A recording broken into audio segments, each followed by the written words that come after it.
Assalamualaikum warahmatullahi wabarakatuh. Di sini kami akan membuat video pembelajaran mengenai mekanisme pasar dan perdagangan luar negeri yang diampu oleh Ibu Irma Yuliani, SE, MSI. Kami dari kelompok 12 yang beranggotakan saya sendiri, Mardiatul Munawaroh, dan juga Rifsya Delia Nuriski. Apa sih mekanisme pasar itu? Jadi, mekanisme pasar adalah proses penentuan tingkat harga berdasarkan kekuatan permintaan dan juga penawaran. Pertemuan antara permintaan dan penawaran ini dinamakan equilibrium price atau harga keseimbangan. Mekanisme pasar ini terbagi menjadi dua, yaitu mekanisme pasar konvensional dan juga mekanisme pasar dalam Islam. Yang pertama, kita akan membahas mengenai mekanisme pasar konvensional. Dalam ekonomi konvensional ini, para pelaku ekonomi memaksimalkan keuntungannya melalui persaingan. Karena dengan cara seperti itulah kesejahteraan material akan tercapai. Para ekonom membagi mekanisme pasar konvensional ini menjadi 3 macam, yaitu 1. Sistem ekonomi pasar bebas. 2. Sistem perekonomian perencanaan pusat. Dan yang ketiga, sistem ekonomi campuran. Selanjutnya yang kedua ialah mekanisme pasar dalam Islam. Dalam mekanisme pasar Islam ini, penentuan permintaan dan juga penawaran haruslah terjadi secara sukarela. Tidak ada salah satu pihak yang merasa terpaksa untuk melakukan transaksi tersebut. Materi selanjutnya ialah perdagangan internasional. Apa sih perdagangan internasional itu? Perdagangan internasional ialah pertukaran, dalam arti perdagangan tenaga kerja dengan barang dan jasa lainnya yang selanjutnya diikuti dengan perdagangan barang dan jasa yang sekarang atau saat pelaksanaan transaksi dengan kompensasi barang dan jasa di kemudian hari yang dapat meningkatkan masing-masing negara. Selanjutnya, tujuan perdagangan internasional. Tujuannya ada 5 poin. Yang pertama, memperluas pasar dan meningkatkan produksi.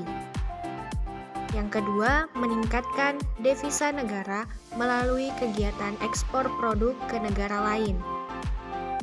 Yang ketiga, meningkatkan pertumbuhan sektor ekonomi. Yang keempat, melakukan transfer teknologi untuk membantu meningkatkan efisiensi dalam proses produksi.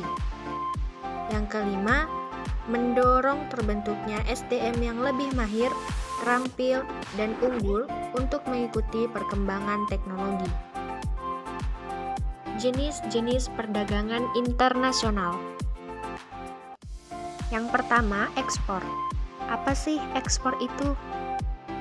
Ekspor adalah suatu proses perdagangan barang atau komoditas dari dalam negeri ke luar negeri.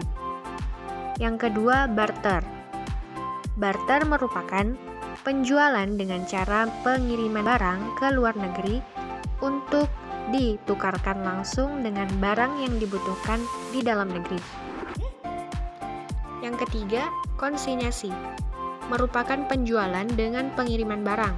Penjualannya dapat dilakukan melalui pasar bebas atau bursa dagang dengan cara dilelang. Yang keempat, package deal. Kegiatan perdagangan yang dilakukan guna memperluas hasil produksi suatu negara. Dan yang terakhir, border crossing. Perdagangan ini terjadi bagi negara yang saling berbatasan satu sama lain dengan persetujuan tertentu. Adapun faktor-faktor pendorong suatu negara melakukan perdagangan internasional. Yang pertama, untuk memenuhi kebutuhan barang dan jasa dalam negeri. Yang kedua, keinginan memperoleh keuntungan dan meningkatkan pendapatan negara. Yang ketiga, adanya perbedaan kemampuan penguasaan ilmu pengetahuan dan teknologi dalam mengolah sumber daya ekonomi.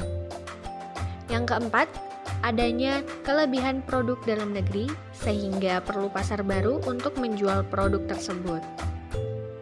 Dan faktor yang kelima, adanya perbedaan keadaan seperti sumber daya alam, iklim, tenaga kerja, budaya, dan jumlah penduduk yang menyebabkan adanya perbedaan hasil produksi dan adanya keterbatasan produksi. Masuk ke global teknologi dan informasi dalam ekonomi. Dunia ekonomi sudah menuju pada ekonomi global atau lebih terkenal dengan istilah globalisasi. Peningkatan integrasi antar negara dapat dilihat melalui adanya perkembangan dramatis dalam arus penyeberangan barang, jasa, juga modal dari suatu negara ke negara lain. Adanya globalisasi juga berdampak pada kondisi sosial kemasyarakatan warga negara.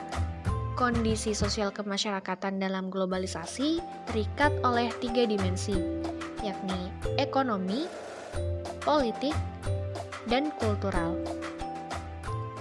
Globalisasi ekonomi berdampak pada adanya perkembangan pada berbagai kondisi pasar-pasar ekonomi global, perdagangan bebas, dan pertukaran barang dan jasa.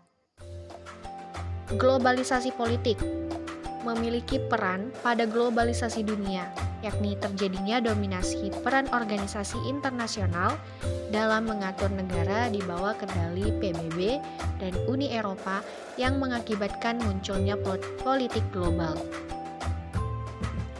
Globalisasi kultural merupakan perkembangan kondisi sosial masyarakat pada ranah teknologi dan informasi secara global.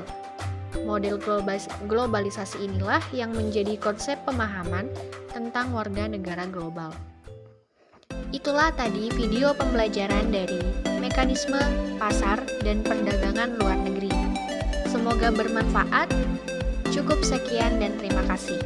Wassalamualaikum warahmatullahi wabarakatuh.